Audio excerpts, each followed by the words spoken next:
So we're gonna do a real quick shop tour because I got some time and I'm kind of bored. And yeah, no stupid people beyond this point. And I don't know why the hell I'm out here, but hey. So this is my 2-car garage. It is very full, as you can see. I have a lot going on in here, and we'll talk about each little thing slowly.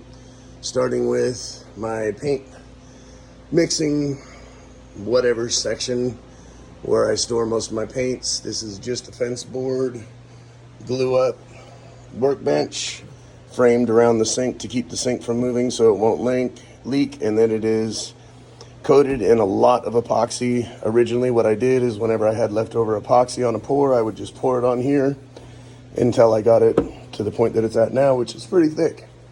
Down below is a rolling cart, which if I have both hands comes out quite nice and will roll around in here.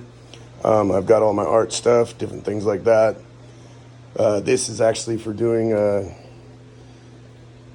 stencils right now. It's just easy to take an old monitor and just trace right off the top with stencil paper. So this little blue cabinet I've had for over 30 years. It was my grandpa's paint cabinet, and I've just always used it for my painting supplies, different things like that. A lot of the stuff in here is still rough. Some of it is almost finished, like the drilling station isn't completely finished. I never got to clear it or paint it or anything, as well as these shelves. I did put in some upper 2x4 for storage. Over here is kind of just a mix match of stuff that is slowly being rotated out and organized into other areas, but it's just my basic everyday use stuff. Over here is my paint booth, which we'll get to in a second. I wanted to have a boom over my workbench with vacuum, air, power, cords, light, which I'm prototyping right now. It is not yet ready, but it will basically come down, and once I get this all figured out, I can manipulate it and put it wherever I'm working. But for now, it is what it is, and it works. But we'll screw with that later. So anyways, to the spray booth. It is basically kind of got the idea off of Japanese construction as well as painters' canvases. They're very tight, very strong, small, light. But basically what I did is I made 4-foot by 7.5-foot roughly panels, and they're all just attached together. At this point I was going to bolt them, but at this point I ended up just going with little plates, gusseted all the corners, everything comes together and meets up, and it can all be broken down. It has also got a full floor in it, so I don't have to worry about pouring. And cool enough as it is, if I can even show you, it is on casters, so if I have it empty, I can just pop the casters up and roll it in and out. It has fans, ventilation, it has full lights all the way around, so there is no shadows. These doors were kind of a fiasco, but the problem was it closes it off so much in here. I always wanted to put in like shower doors that were see-through, plastic shower doors. Plexiglass is expensive as hell, as you all know, and I wanted to do this for cheap, which other than all the fixtures, drop cloths I spent about $50, and 2x4s I spent about $50, and a little bit here and there on miscellaneous stuff. Now this has shelves, full-length shelves on both sides that fold down with little flipper mechanisms. I'm getting ready for a big spray in here in the next couple of days. I just had to do these few pieces real quick with some poly. And then on this back wall, I also have a full-size reclaimed epoxy fold up or down workbench. Makes it real nice. Generally, it doesn't look as shitty in here. I've got heat. I've got thermostat. I can control the temperature in here. I've got all my little turntables and miscellaneous things here and there for leveling when I do my pours. And that's my spray booth. Now, this shop originally was these metal shelves, this big workbench, that long workbench over there for the chop saw, and my little drafting area. This workbench here is extremely heavy construction. Another thing I did is underneath, all the way back to about 4.5, 5 inches is 2x4s, so that you can clamp, and then you can also clamp other ways, like so. So it makes it real nice to just be able to clamp anywhere you want. I keep my general spring clamps down here because it's convenient. I also have some wood storage. Also down below, I don't know if you noticed the pulley. This is just a prototype. I'm trying to figure out a good system to get my CNC router that I took the computer out of.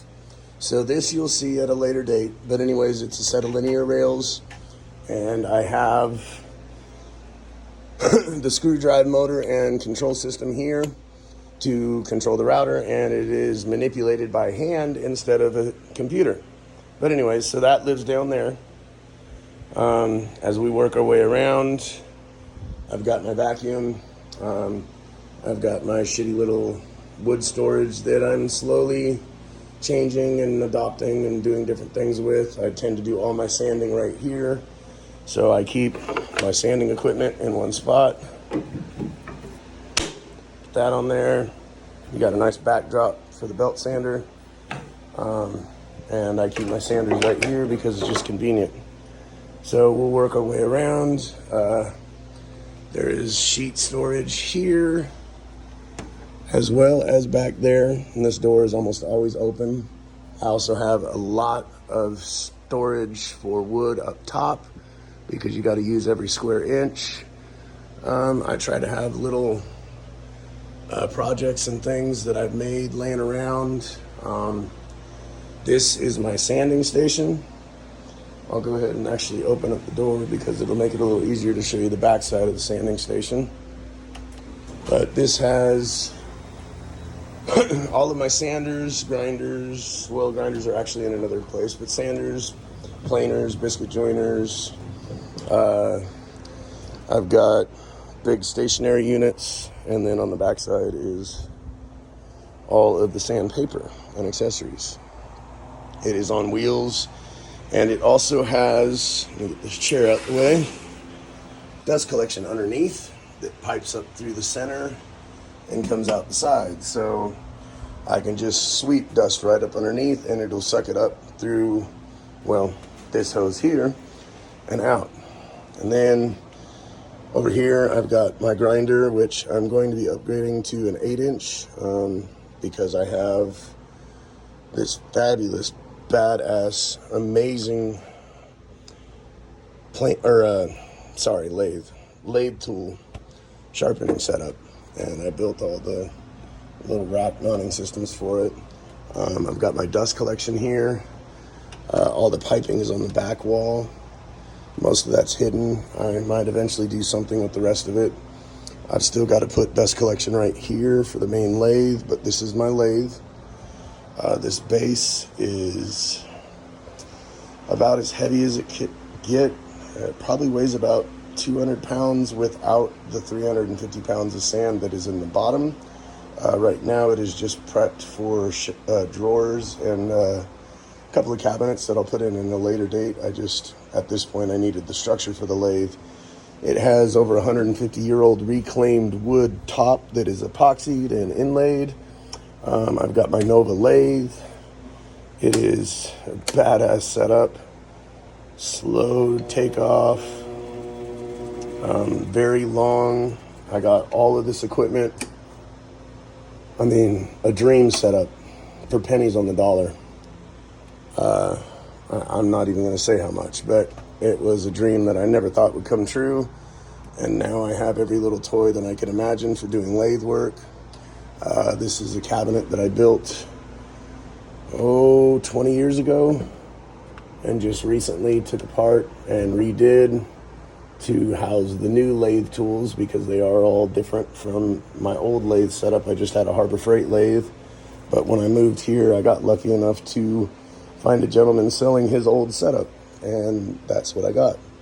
So then I go into where I keep my track saw and just some basic hand tools, my chop saw, and then I've got my Shop Fox drill press and my Shop Fox scroll saw.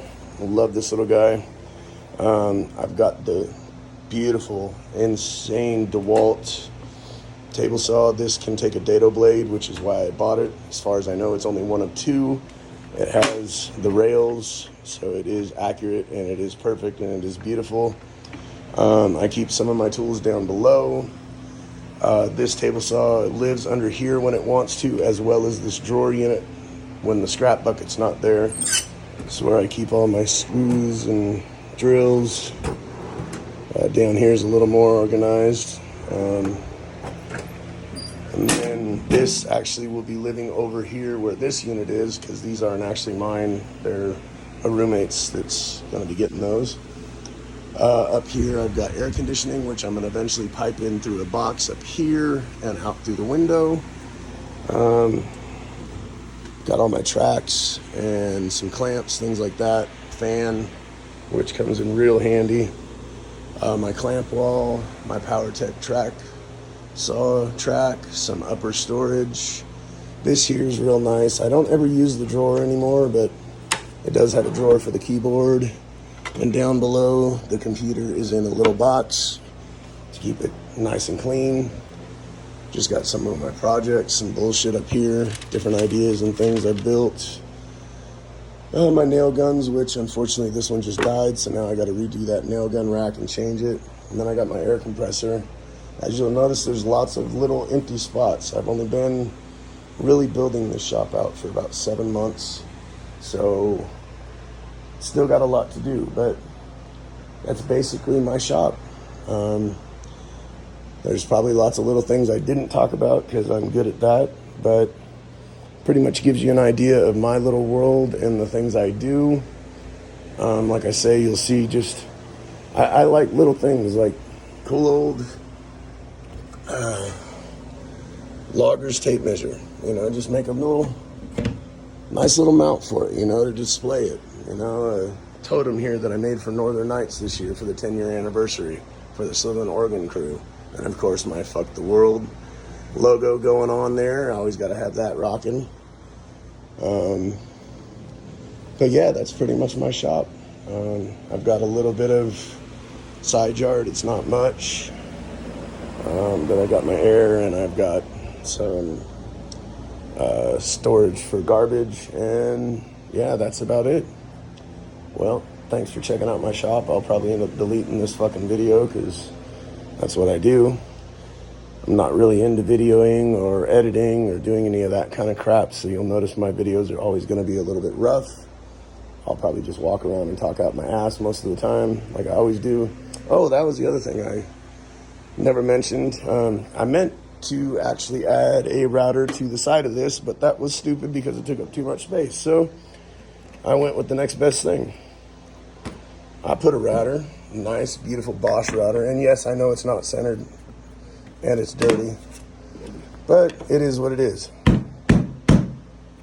Okay, well, it's supposed to fit in there. There we go. But anyways, so it's got that beautiful Bosch up underneath there, and it's matching brother and sister and little brother and big brother DeWalt and all the other bullshit. But yeah, so that's about it. Thanks, guys.